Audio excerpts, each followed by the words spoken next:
Hello, everybody. Welcome today to our wonderful presentation on digital marketing strategy, optimizing your digital marketing strategy on Google and Facebook. My name is David Califf. I'm Senior Communications Manager at LegitScript, and time again, we get questions from our customers and prospects about how they can take better advantage of advertising on some of these major platforms. And we're not the experts, but we have experts here today who are going to help you out, give you some really great tips. So I myself am excited to learn and hear what they have to say. Let's introduce our amazing team here. First off, Glenn Hadley. Glenn is Senior Vice President of Strategy at Dreamscape Marketing. He brings a unique and informed perspective to the healthcare profession. Glenn heads the development of new professional business relationships and brings a wealth of knowledge in team building and community organization to the behavioral healthcare industry. His personal journey into recovery, both emotional and physical, is inspiring and continues to spread hope wherever he speaks. Glenn hosts Perspective Matters This Week in Behavioral Healthcare, which is an online talk show that highlights and interviews experts in the field. Next up, Katie Murphy. Katie's Senior Director of Paid Media at Dreamscape Marketing. She leads a team of PPC managers and account analysts driven by data and proven results. Katie enjoys building long-tailed strategies for their clients' Google Ads campaigns that are focused on best practices and designed to exceed performance expectations. Katie's worked in PPC for more than 13 years and has found enormous success running campaigns in highly competitive industries and for Fortune 500 clients who rely mainly on e-commerce and lead generation. Most recently, Katie has turned her attention to the healthcare and addiction treatment industries and is passionate about helping treatment providers reach those in need of help. And finally, Melissa Schalk, Social Media Manager at Dreamscape Marketing. In her role there, Melissa is instrumental in helping addiction treatment and healthcare organizations build strong, effective social media campaigns. Through the use of targeted advertising and strategic content campaigns, Melissa helps these organizations reach their desired audience and increase engagement with their brand. She's also responsible for developing creative solutions to build a strong online presence, such as utilizing SEO techniques to drive organic traffic and creating engaging visuals to attract more followers. Utilizing her own personal journey in recovery, Melissa works to create engaging content that resonates with those struggling with addiction, as well as their friends and family members affected by the disease. Glenn, Katie, and Melissa, welcome. Hello to you all, and thank you for joining us. Absolutely. Thank you guys for having us. We're really glad to be a part of this and do this. And any opportunity that we can get to really share education and knowledge and experience, I think in this area is helpful to everyone, because if we're all educated and we're all coming at it from a place of knowledge, I think then all of our campaigns can really be targeted and break down the barriers between those seeking help and those providing the help. And that's kind of why we're here, right? Nice, exactly. Well, before I hand it over to Glenn and team, I wanted to share a bit about LegitScript. LegitScript certification helps you stand out from the crowd in an extremely competitive industry. More than 3,800 addiction treatment facilities have already had their websites LegitScript certified because they understand the benefits. Well, what are those benefits? First of all, the vast majority of treatment seekers, 86%, use Google search before scheduling an appointment. Furthermore, more than 3/4 visit a treatment center's website while searching for the best facility for them. And leads generated from an online search are twice as likely to convert. What does that all mean? Well, it makes your digital marketing strategy more important than ever. But beyond that, LegitScript helps you prove yourself beyond just accreditation. Accrediting bodies like the Joint Commission and CARF play an extremely important critical role in ensuring the safe operation of an addiction treatment facility. While those bodies generally focus on quality of care, LegitScript certification takes a more holistic look at a provider's business model, marketing practices, and also business affiliations. Not only do our standards complement accreditation, LegitScript certification is the only program recognized by Google, Microsoft, and Facebook for US addiction treatment providers to advertise on their platforms.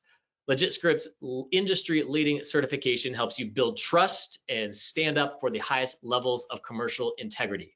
Your certified website is listed in LegitScript's searchable database, so patients and their families can see that you abide by these rigorous standards. I'm going to throw it over to Glenn here, but just a quick note that there is a questions tab. If you have questions, feel free to ask them and we'll save those for the end. Glenn, I'm going to pass it on over to you. Cool. Thanks, man. I appreciate it. And yeah, definitely, if you have any questions, make sure to put them over there. We'll definitely try to get to them if we can. If like for some reason we don't get to your question, we'll have a slide at the end that shows our contact information. Please feel free to reach out to us. Like once again, like we want to be a purveyor of the information and education around this, so you can be more targeted in your campaigns and really help those that you're trying to connect with. I think it's important to note before we dig into some of the detailed information, a little bit about how we got here and why this is so important. And if you don't know, I want to welcome you all to the most competitive sandbox on the internet. That addiction treatment is by far the most competitive landscape out there. And I want you to think about this, that the reason why is that, you know, if I move to a new town, okay, and I move into a new house and it's real easy for me to go next door and I can knock on my neighbor's door and say, hey, I need a dentist for my kids. And they say, oh, go talk to Dr. Savage. He's a fantastic dentist. He'll take care of your kids and all that good stuff. But that conversation doesn't take place whenever I have a family member that's struggling with substance use disorder, right? I can't go to my neighbor and say, hey, you know, like my 21-year-old, he's just like OD'd on fentanyl in the bathroom. I don't really know what to do. Where should I take him? That doesn't take place. What they do is they go to Google and they say, what is fentanyl, right? What do I do with an overdose? Where is detox? Where's a detox near me? That's what they do, right? And so that's why it's so competitive, because that is the main portal. This is where the consumer is actually going. It is the one true business to consumer channel. And so a little bit about Dreamscape is that we've been around in this space, in the most competitive landscape on the internet, for 17 years. And right now, I think we're sitting at about 164,000 verified commercial insurance admissions into treatment. And I'm very proud of that as a person in long-term recovery, that we've been a part of connecting 164,000 people to help. I mean, that's not a small number. And I've been in different various forms of this industry where I was connecting people to help. And that's one of the numbers I'm most proud of. So we've been around for a while. We do a number of campaigns across the country. And so the data that we bring and the campaigns that we bring are not just from a small section of this industry. I think currently we're running 165 campaigns in 46-ish states. And so we bring that data to bear. And even though that we are in this space and we are a business in this space, personally, I really would like to have more education around this for all the operators, because the less barrier that we have between the people that are struggling out there and providers out there, the better. You know, we're definitely not hurting for people to help. So really excited about doing this. We also have this nice little cool pin on here. That means that we're a Google Premier Partner.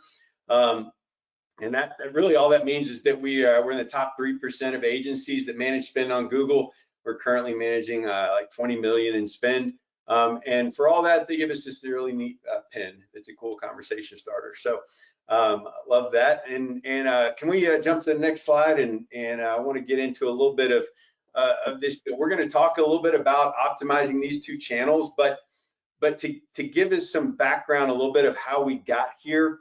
And I'm very honored to be a part of a webinar with LegitScript, because before LegitScript came along, it was truly the Wild West. And if you weren't a part of the industry back then, let me tell you something, it looked very different, and it was crazy. And so I'm very grateful that LegitScript is here and that they're helping us to manage this. And it's actually a one hell of an investment.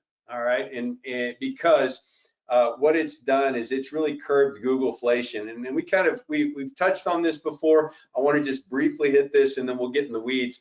But whenever we talk about addiction treatment as being the most competitive landscape on Google, we have some of the highest, some of the most expensive keywords, and that's what I mean. And prior to the advent of LegitScript and the introduction into the market, it was out of control. And as you can see here in 2017, some of the keyword, the cost per click were through the roof, and people were paying it. And oftentimes the people that were paying were not actual providers that were providing the help. And a patient that was looking for help was oftentimes taken on a journey, and they may end up someplace completely different from what they were looking for.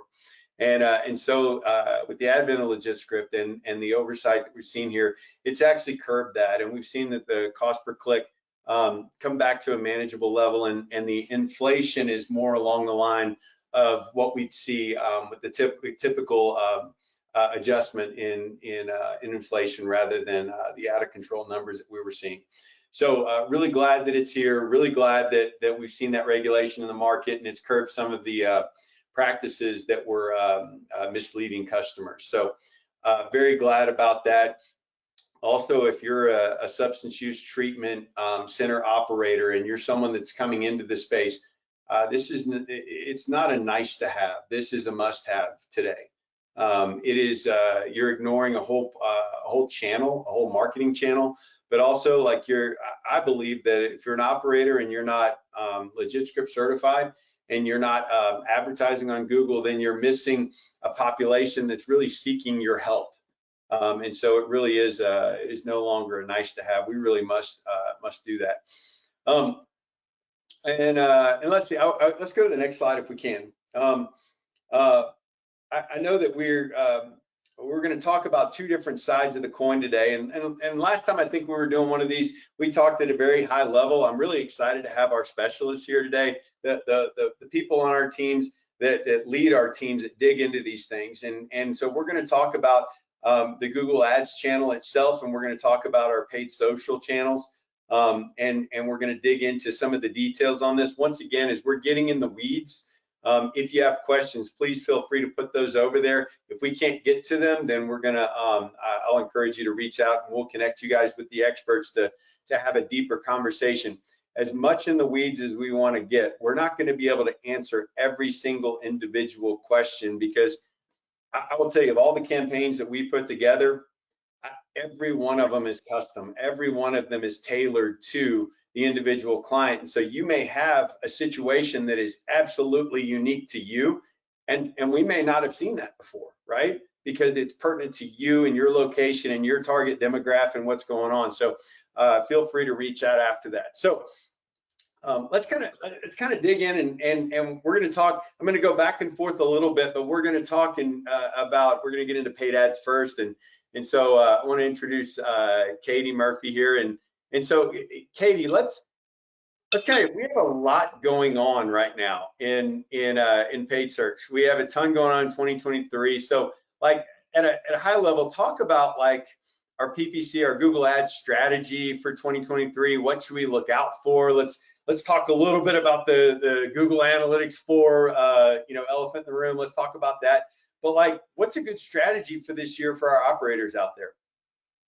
So lots of fun things ahead. Yeah, as you mentioned, the G4 is the real top of mind.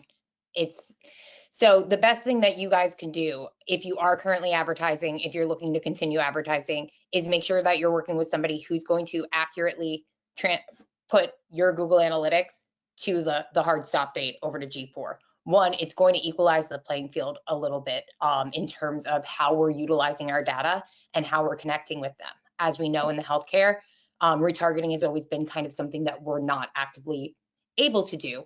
But what G4 is going to allow us to do is make actionable strategy based on trends that are happening between all of your platforms. It's going to definitely put us at a playing field that is lucrative for us moving forward. So one, make sure that you have somebody that's helping you do it, that's going to assess how all of your goals and how everything is being tracked currently so that it is accurately transferred over to the new platform. One of the big conversations that we're having in terms of what to do in paid ads, last year we saw a huge spike in traffic all around. We saw high numbers for most of our clients. 2023 is going to be the year about how to utilize what we captured last year and really build smart strategy. One of the biggest conversations I'm having is making sure that all of your services that you're offering at your treatment center are currently being accounted for in your Google ad space. I want people to think about their client's funnel and not only about what's top funnel in terms of how they're searching, what's mid funnel for what they're researching, and what's lower funnel for like they're ready to go. They're looking for detox near me for this substance of choice and they need it within 24 hours. I want them to think about their customer journey. A lot of our clients will come on and say, hey, we want to put the bulk of our spend into the highest return services out there. We're only looking to spend towards residential. We're only looking for inpatient or detox. They know what they want in terms of their ad value. This year, most of the conversations I'm having is capturing somebody who maybe is at the beginning of their journey personally. So, hey, I'm just struggling a little. I think I only need outpatient.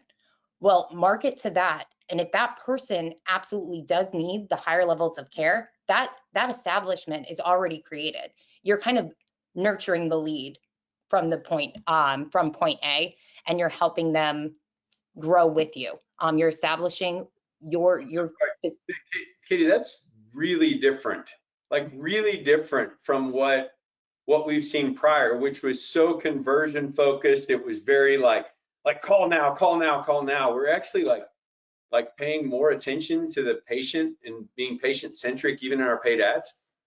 Yeah, absolutely. I think you have to be. One of the main reasons we saw this was because of COVID. A lot of people were coming in at the beginning saying, we have new services. We're looking closer at telehealth communications. We're looking closer at ambulatory detox. We want to reach our clients if they're scared to come to us.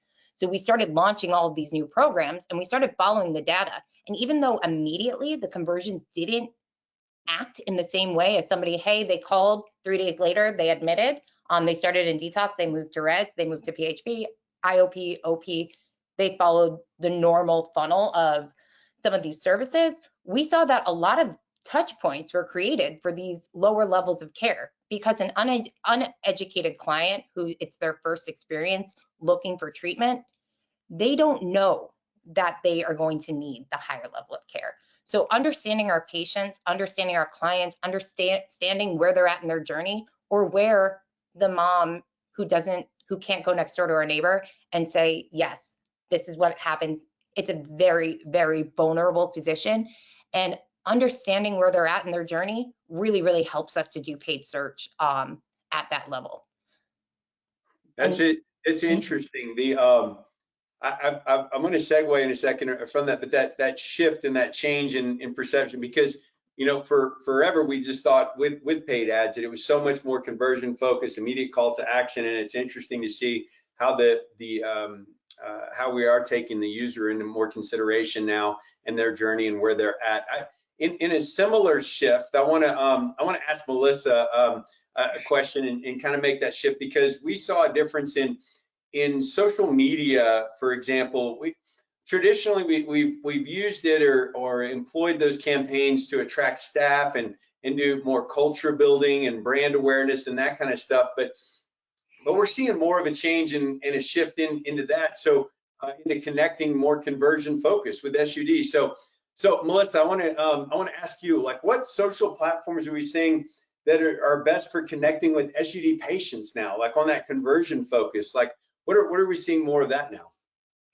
So Facebook is still one of the top places to be on social media right now. You are seeing a lot with TikTok and reaching that younger generation, but there are 2 billion active users daily on Facebook and 500 million active daily users on Instagram. So Facebook and Instagram are under Meta, and when you're running Facebook Meta advertising, you can reach both Instagram and Facebook users at the same time. So really targeting Facebook and Instagram right now is very beneficial to reach those loved ones looking for help for their loved ones that are in active addiction, and just finding a spot that you can reach these people, not just building your brand awareness, but also reaching your loved ones with extending paid ads into your marketing strategies.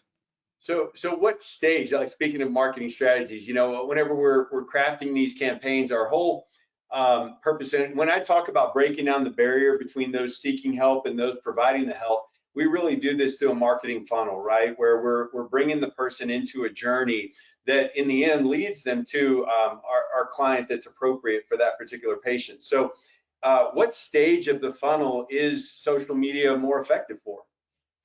So it really depends. When you're first starting with social media paid advertising, you're really reaching that top of funnel brand awareness, people that don't know you exist, and really trying to create brand awareness and letting people know that there is a space, a safe space for their loved ones. When you get further into Facebook advertising, you can really reach that bottom of funnel, people that know you exist, but converting them to drive them to like your page, not like your page, I'm sorry, link clicks and landing page views. So link clicks is where you want to focus once you are further into the ad strategy on Facebook. That's what's going to pay the bills. That's what's going to bring in revenue. Engagement is not what's going to do that. Wonderful, because I hear that all the time. Like, what's the metric for conversion? And we're talking about, traffic, likes, like all that stuff. So that's good to hear. Katie, talk to me a little bit about, like, for paid ads and Google Ads, like what stage of the funnel are we looking at there? Great question. So a lot of people come to paid ads with the one thing in mind. This is what I want, and I want as much as it as possible. We want hot leads. It's where you come. I like to do most of my budget, at least 75% and above, are going to mid and bottom portion. Top funnel, I think top funnel has a place, especially moving. One of the great things that LegitScript really helped addiction in marketing do, Glenn was 100% right. It used to be the wild, wild west. Multiple ad accounts, testing strategy, throwing money at the wall, and nobody was really following a marketing strategy because they were just doing whatever needed to be done to produce volume of leads. What LegitScript has helped marketers do is really follow better marketing strategy and really working. There is absolutely a place for top funnel marketing, and those keywords are going to be a little bit more broad. People that would fit our guys. Did I pause? Oh no, you're good. Am I back? Okay, Yep, all good. I froze them. I froze. There is a place for top funnel, and those are going to be keywords that is an audience looking for help, but maybe aren't in that research phase of knowing that they need a higher level of care, or not knowing what that looks like yet. So it works to know what you should do next. It always helps to capture people that are in your audience, because once you get them on the phone, I've heard so many of my clients with feedback saying, yeah, it was a mother. She didn't know. She knew she needed help. She was kind of diagnosing what had just happened or what's been happening. And once we got her on the phone, it's a longer shelf life. It's kind of a relationship, and you could be the first point of contact in explaining to a mom who doesn't know what's going on what is happening. And one, it makes us doing this responsible. Like, we all do this because we care about the industry and we care about people getting the help they need. And it's why I do it. PPC is very, very fast paced. It is a lot of work, but the passion for the industry keeps me here. So the top funnel has a purpose. It's not going to have the conversion rate as somebody who knows that what level of care they're looking for. They're identifying, hey, I need an outpatient program. Hey, I need a detox. Hey, I need residential inpatient often falls into that group of people just thinking that's rehab. A more educated consumer who is kind of going on what they've seen in TV or is kind of just thinking rehab is the whole thing. They're just clicking for rehab. But there is a place for PPC through each level of the funnel. And when you come or when you start marketing with somebody, definitely ask for their opinion about how you're contributing to all three levels of that consumer's journey. Right, because it used to be like we would see that each of these channels that we're talking about were almost implemented as a marketing strategy, and now we're seeing them more complex and integrated as a whole, largely due to LegitScript and because of the regulation. Now we are having to mature as an industry and have a more mature marketing campaign to break down those barriers. So I want to talk about the integration just a little bit, because we can't just do one, right? It can't just be SEO, it can't just be PPC, it can't just be paid search. We can't just throw all of our efforts at one. So Katie, talk to me a little bit about how PPC and Google Ads works with SEO, with an SEO strategy, and then also how do you work with those teams to have a coordinated strategy? Yeah, that great point, because I think wherever you're doing your marketing with, keeping that all with the same team is super critical. We're having conversations around what is that research level, what is not high converting, and what is not worth the budget at the end. We can test everything in that 25% of our budget, but if it doesn't convert past the 90-day cycle, that is going into something that is great content for SEO. And it really helps kind of fill all of the gaps. And there are really, really strong keywords. If I get one more client come to me saying, well, why don't we just have all of our money behind the keyword rehab that accepts United Healthcare? Like, that's where I want to put my budget. Well, that would be great, but those clicks tend to be around $100 and the volume doesn't really maintain. It's not a healthy maintenance for a budget that's going to yield enough volume to consistently convert. So we'll test. It's good to test what will convert and what doesn't convert in Google Ads, and then work with an SEO department about how we can build content around to fill gaps that just isn't successful in terms of dollar amounts for cost per click. So those are kind of conversations we're having probably bi-weekly and monthly between our teams, just to make sure that we're covering on all of our bases. And now that we are operating kind of as a more mature industry and marketing, consistency throughout all of language. We want to make sure that if your treatment center calls them clients or calls their patients, or we want to make sure that the verbiage is accurate for your brand across all channels. We don't want to speak to your client or patient, whatever works for you, but we want to speak to them consistently no matter where they're coming in. And the huge increase last year that we're seeing is multiple touch points before conversion.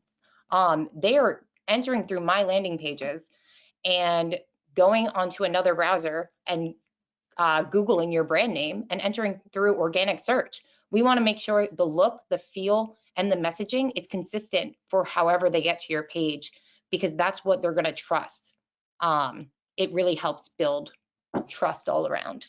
Wonderful. I do want to ask you before, I'm going to jump back to social in just a second, but you mentioned timing for whenever you're doing a test and something is not quite effective in a certain time frame, and then sending it over to SEO to develop that longer time frame there and still capture that that market share, so to say, with SEO. But what time frame is good to make adjustments? Like, how do you know whenever a test has worked or not? And then how do you talk to the operator about that time frame? I know that from a strategy perspective, that's one of the things that we do talk with operators up front about is the different time frames and trying to set expectations there. What's an optimum time frame for a test to work and get real data that you can then bring back to the operator, and then how do you talk to them about it? That's a great question, Glenn. We live in an industry that we're looking at these numbers day over day, and we want to act day over day. Google's looking at it.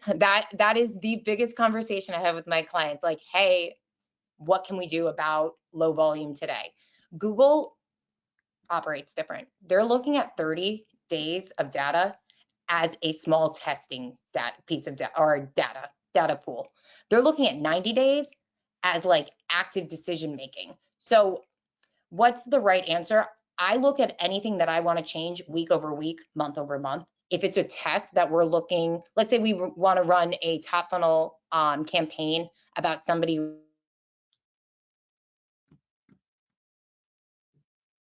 Oh, Hey, Katie, real quick, can you repeat that last little bit? Researching about Katie, do you mind repeating that last something bit? somebody researching about what is fast, see if they convert. What was that? Yeah, do you mind repeating that last little bit? Go We had back. a technical glitch So there. let's say no worries. So let's say we want to run a test campaign and we want to see if there's any conversion across people looking up what is fentanyl. My thought process would be if it's new to them, maybe they're asking because a loved one is talking about it or in trouble. I would tell my client to put a small amount of budget based on their overall budget, nothing more than 5%, and keep it on for at least 30 days. Let's look at the clicks, let's look at the search queries and any leads that come in. Let's accurately respond to what those leads look like. What are they talking about when they get on the phone? And do our quality assessment of what's actually happening in there. I wouldn't do anything over 5% for a test, and I would look at 30 days to 90 days.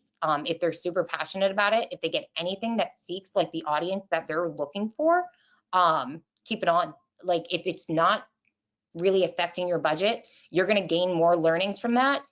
And if you don't get what you're wanting from it, it's not a loss.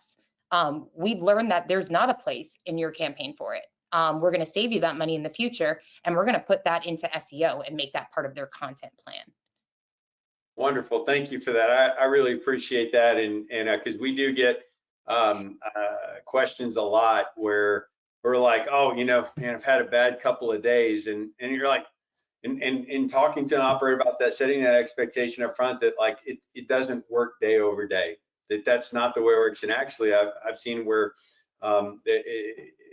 the campaign is almost penalized for making those quick adjustments back and forth. So thank you for sharing that. So I want to shift gears just a little bit, and Melissa, I want to ask you, because most people I think in our industry are at least on the marketing side of it are familiar with setting up a Google Ads campaign or what that kind of looks like, but not so much with social. Can you walk us through the process of setting up ads with Meta, like especially? yes, definitely. So you have to get LegitScript certified first and foremost, and there's a secondary process before you can even start running an ad with Facebook. If you don't go through this process, you could get your ads rejected and eventually have your ad account be disabled permanently. So we definitely want to follow this whenever you're looking to do some ads. So there is a secondary form that you have to fill out on Facebook's website, and we can actually show you what that looks like on slide 11, I believe. There's a couple of things that you have to have available before you can fill this out. The certifications, you can add that file to the document, and it's pretty basic other than two other things. You have to have your Facebook Business Manager ID and an ads account ID. And to have those, you have to go in, create your Facebook page, create your Facebook Business Manager. And once you do that, you will have the opportunity to create your ad account, and that's where you find your ad ID and your business manager ID in those two areas. You want to make sure that you do that and then fill out this form. Once you fill out this form, you have 7 to 10 days before a Facebook representative reaches out to you to discuss the approval. If there's any issues with that. And then once you are approved, you can then start running ads on Facebook and Instagram. Okay, so excellent. So what can you promote then with Facebook ads? Like once you have that done, like what can you do? So it really, with anything with ads in this industry. If you are an in-person addiction treatment center, you can run ads once you are going through that LegitScript certification process. Any addiction hotline centers, mutual support groups, or any virtual therapy addiction treatment, those are the spaces that you have to go through this process. LegitScript is really making sure with Facebook that these are real treatment centers helping real people and alleviating anything that's not real going out there and trying to get people to attend their treatment. So as long as you're in those spaces, the in-person, the virtual, mutual support groups, you are able to run ads through this. Anything else outside of that, you don't have to go through the actual LegitScript process with Facebook. Wonderful. And so I want to touch back on a little bit of what you said earlier, and I really appreciated you talking about link click should be your main goal, not engagement. Can you go into a little more specificity around that and what that looks like, and give a little bit more details around that, around KPIs? Yeah, so when you start working with Facebook ads, you want to make sure that you have a pixel set up on your website.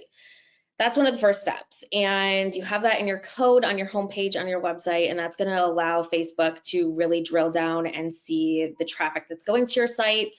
And we can also create certain audiences that is targeting certain demographics that you want to reach. With the pixel, we're able to see more in depth of who's going to your site, the link clicks, the landing page views, how long they're spending from Facebook to your site. So we really want to target ads to be that engagement with link clicks and not brand awareness. It's where you're going to be seeing the return, and that is I hope that answers your question. Absolutely, absolutely. Okay, I want to take a step back and from the operator perspective, especially a newer operator into the space, and we're fortunate enough to be an industry leader, and so we tend to get a lot of calls from people that are standing up new operations, and they're coming to us and they're asking us these questions.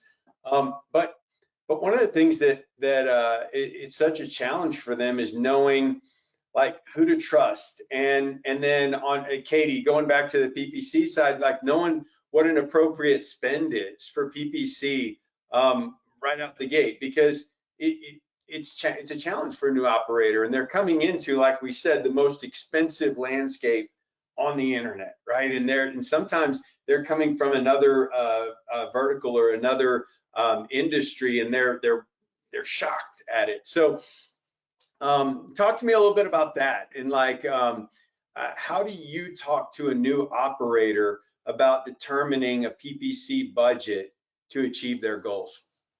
Absolutely. So there are two major things. There's a few different variables that are going to determine who's showing up in auction when somebody searches in a search console. Budget, how much you're spending, quality score, and ad relevance, and landing page experience.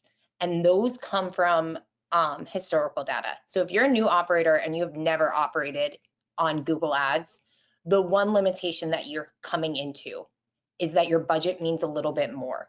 So that sometimes isn't always the answer you want to hear. Trust me, I get it. But in that first month one, what we're actually doing with Google is establishing that you're consistently paying, that when Google crawls your sites, it actually matches up with the keywords that we're going after and the ad copy that's on the content that we send them to. We are establishing with Google that you guys are who you say you are. That's not limited to just addiction. That's limited to any industry. In that first month in a new campaign, Google wants to make sure that you are actually doing the thing that you're saying you're doing. It's part of their user experience. It's part of protecting people from not trusting Google. So that being said, when we're talking about budget, I'm also taking into account a few different factors. Where are you located? Not just how high volume your area is, but are you in California, Florida? New Jersey. Are you in one of these areas? Because whether you're in it or not, if you're in New Jersey, chances are that anybody that is a treatment center in California and Florida, they're also going after New Jersey because there are certain areas that are just highly competitive. So that being said, we're having communications about where you are, and I'm suggesting to my client that they spend enough for the average KPI of cost per admin in that area at that time for one or two of those. If they're coming in and they want to be efficient, and I don't want to spend anybody's money right off the bat when I know that first month is a little bit of building your name with Google. I know that some people come in and they do really, really well week one and like fantastic, but sometimes it can take a little bit while in a competitive industry where people own their realty or realty on the Google space, and they have really strong quality scores and they have lower cost per clicks, and they've already established a low cost per click so they can spend more to get more traffic. I want to be more efficient with you. So I'm going to suggest, let's look at the cost per admin in that area on average right now, and let's spend enough to maybe get two and hope for one in month one. And then we narrow down and we optimize from the day of launch. And then we're going after what your overall goal is. If you're in a competitive state also, I might inflate it a little bit just so that you have a fighting chance to be competitive. People do spend a lot of money in this space, and I don't want my client to come in and think that 3K is going to bring them back the world. I want to have realistic conversations and make sure that this is the channel that they want to perform for them. Wonderful. And you know, I find that often with the clients and the people that we work with, that trust building process is a lot of times saying this is realistic and this isn't realistic, and this is what we're seeing with our data.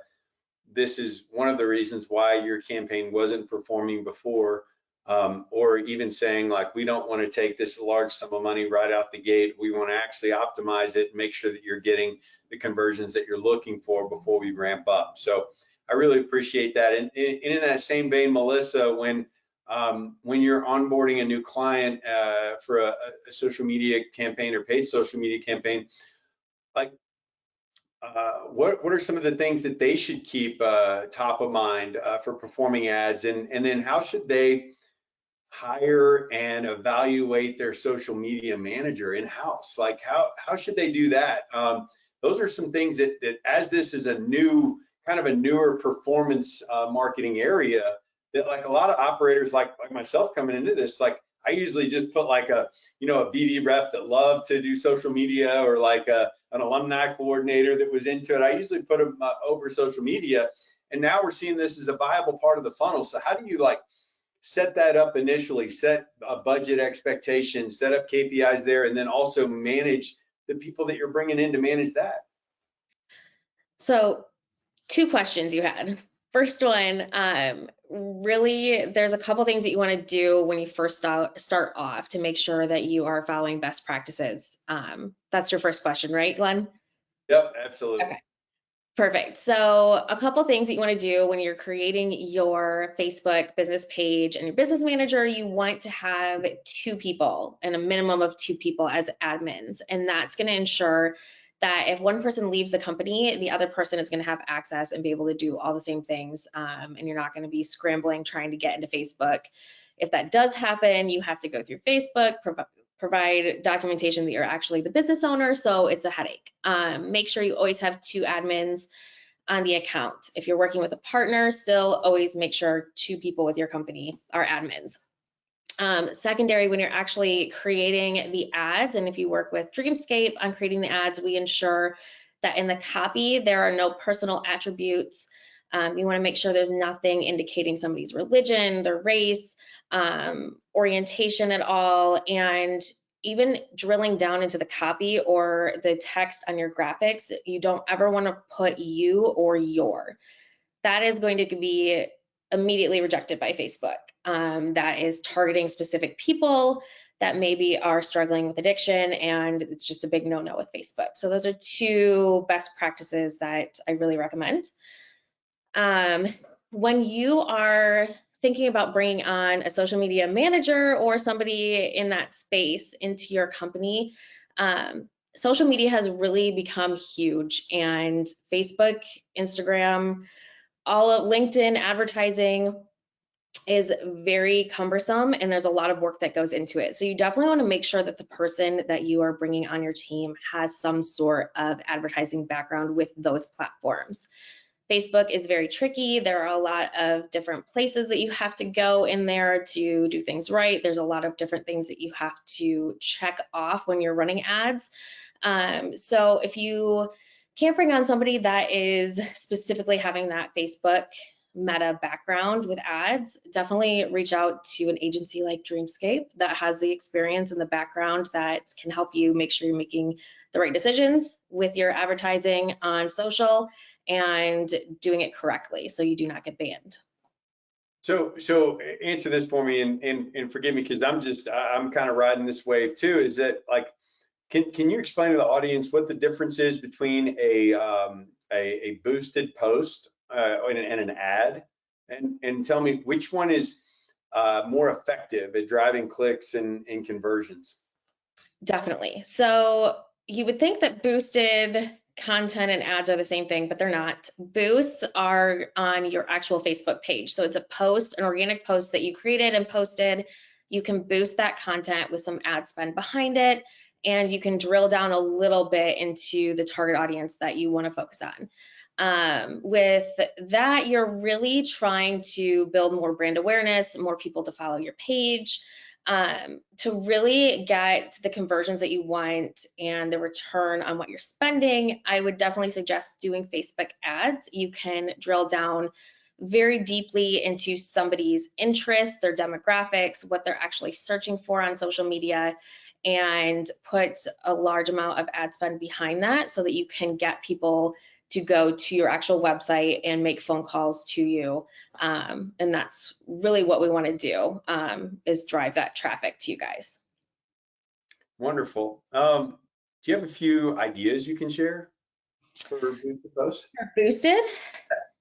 So with boosted posts, some really great ways to reach people, specifically staff members, would be to boost any staff content that would help show what your organization's culture is like, to help drive more people to want to apply to your positions. You can boost job postings. Any alumni posts would be really great to boost. That's also showing people that are looking for their loved ones, specifically what the stories of alumni, what it's like for people to attend there, and the success rate that you guys are seeing with alumni posts. And then again, any like recruiting posts and staff features would be really great to boost. Okay, wonderful. I appreciate that, and thank you for sharing those ideas. And also, I wanted to give everybody in the audience some time. If you have some questions that you'd like to ask of the panelists, please make sure that you put them in there, and we'll get to those shortly, actually. So, Katie, I want to jump back to you and ask one of the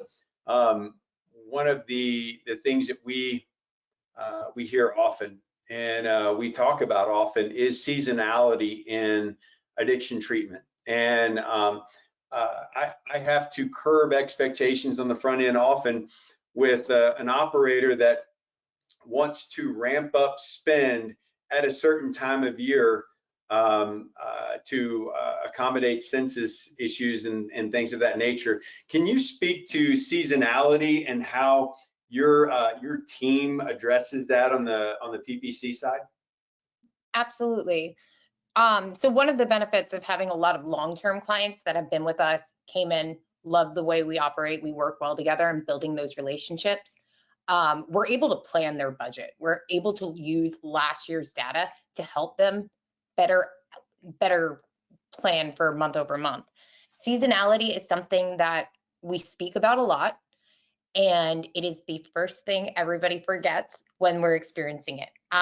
Everyone's like, wait a minute, it's what? So seasonality, we see it, especially depending on the level of care that you're offering. So in this market, we see a drop off usually the week before Thanksgiving, and we also see a drop off the week before Christmas and following the week after, right before New Year's. We see a lift start after the new year, and there's a few pieces to that pie. One of the reasons is it's the holiday. People know that if they're going to have to go to a 30-day, 60-day treatment plan, they want to do it after the holidays. Depending on which part of the research cycle that family is going through, a lot of the family members will think that it makes more sense to wait until after the holiday season too. This year, on top of it, we've been following the trends of seasonality on top of COVID since COVID happened. And the first 2 years were kind of different. People weren't traveling as much. They were staying closer to home. There was quarantine. There was traveling situations going on. This year was probably the first year in a very, very long time that people were actively traveling to where they wanted to go. This year, COVID wasn't a thing. People were moving on and they were traveling to their family members. And we did see probably the biggest seasonality drop in December. Most of our conversations in January were about December. And even when it's something that we talk about when we pitch our clients, when we onboard them, we're like, hey guys, you're expecting a lot of numbers right around November and right around December. I think we should readjust. And it's an easy conversation to have in April or May when we have that opportunity to spend. We see a little bit of a decrease during summer. They follow the trends of what you would expect to happen. And most of our conversations go around, hey guys, what would you like to stay consistent, knowing your KPIs are going to be a little bit higher, and just stay consistent, own your real estate, and not pull back, because a lot of people do pull back. So do you want to be competitive and just know your KPIs are going to shift?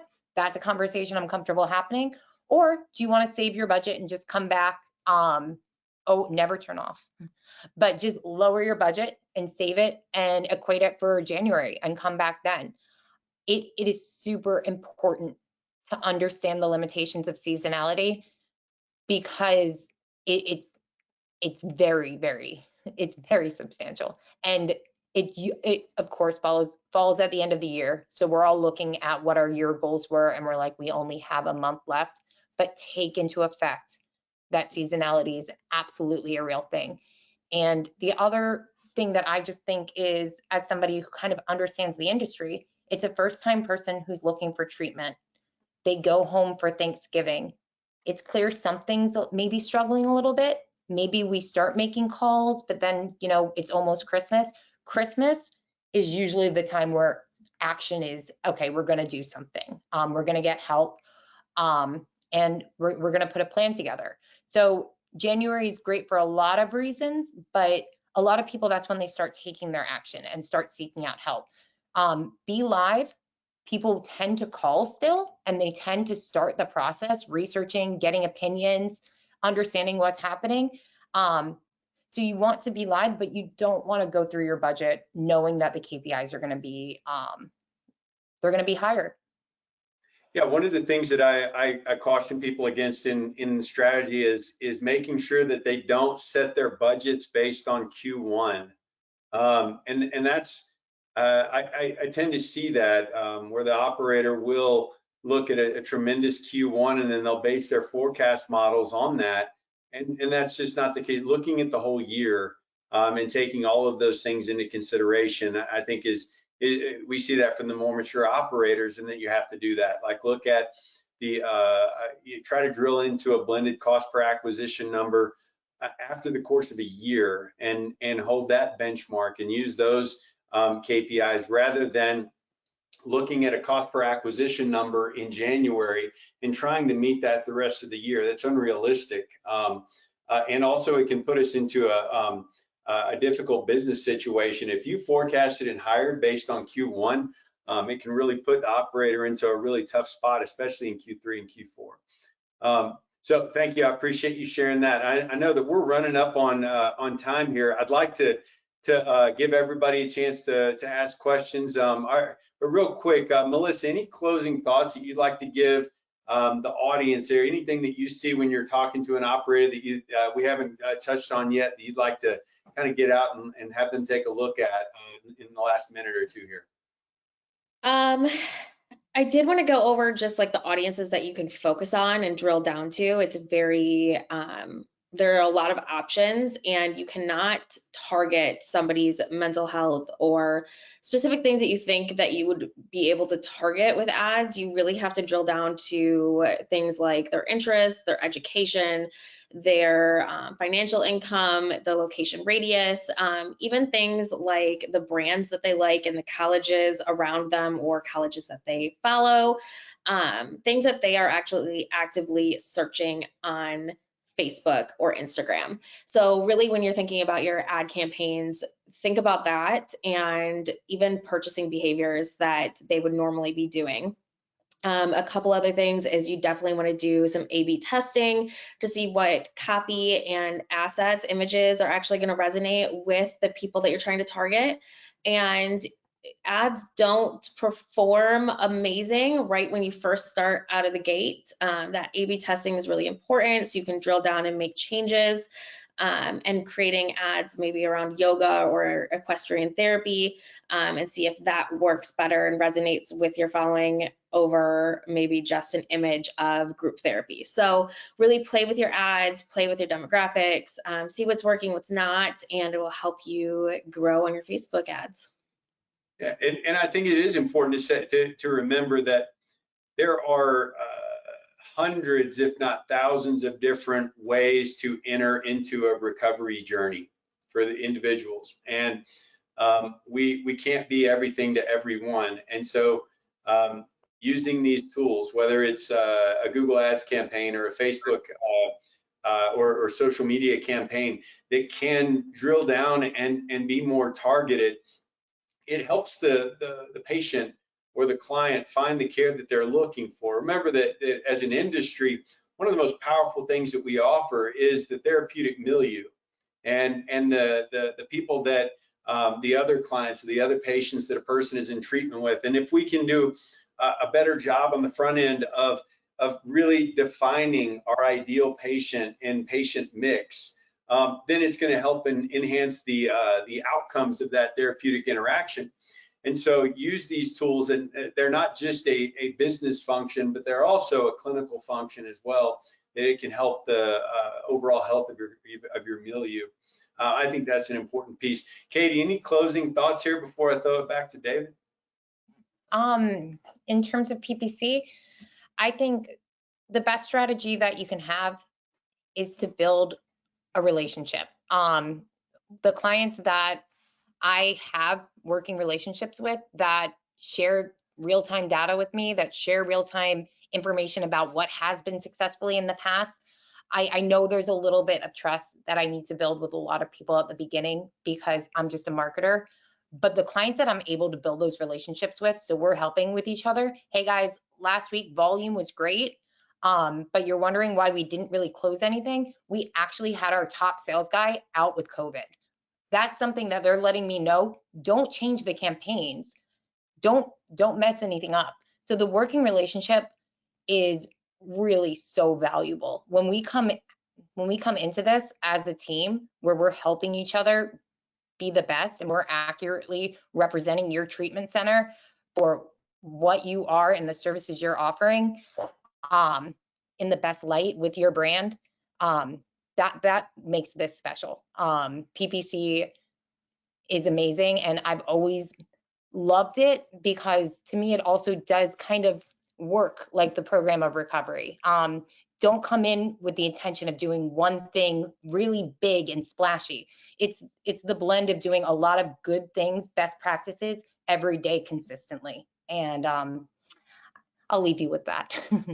Wonderful. Thank you so much. I really appreciate it. And thank you. I really appreciate everybody tuning in today. Know that if we didn't get to your question or answer it, know that we have so many different angles and so many different individual ways that we reach people that if we didn't answer your question, please feel free to reach out. We're just like I know that one treatment center does not fit everyone, one marketing agency doesn't fit everyone, and we want to be a good resource to the community out there as a whole. And if we're not the right agency for you, it's great. We want to answer questions, because the more educated the industry is, the more effectively we're going to help those that are seeking help. So we're glad to answer this. You can scan the QR code here, reach out to any of our team. we'd love to talk and answer those questions for you. But yeah, thank you very much, David. I really appreciate the opportunity to do this. Yeah. Oh, Melissa, Katie, Glenn, thank you so much. I feel like we need to make these webinars 2 hours long because there's always such good stuff in there, and we always have so many good questions. So yes, folks, please snap that QR code if you've got a question that the team didn't get a chance to get to. We also have a wonderful tip sheet. If you just want some really great high-level tips to make sure, do a little assessment of your pay-per-click strategy, this is a wonderful tip sheet developed by Dreamscape Marketing and LegitScript. I put the link in the chat. A really great way just to do a quick high-level self-audit. So definitely take advantage of that. As always, we appreciate the team at Dreamscape Marketing for their expertise and their wisdom. Thank you all so much for attending. We'll send you a copy of the recording and the slide deck, and we hope to see you at a future webinar. Thanks so much, everyone, and have a great rest of your day.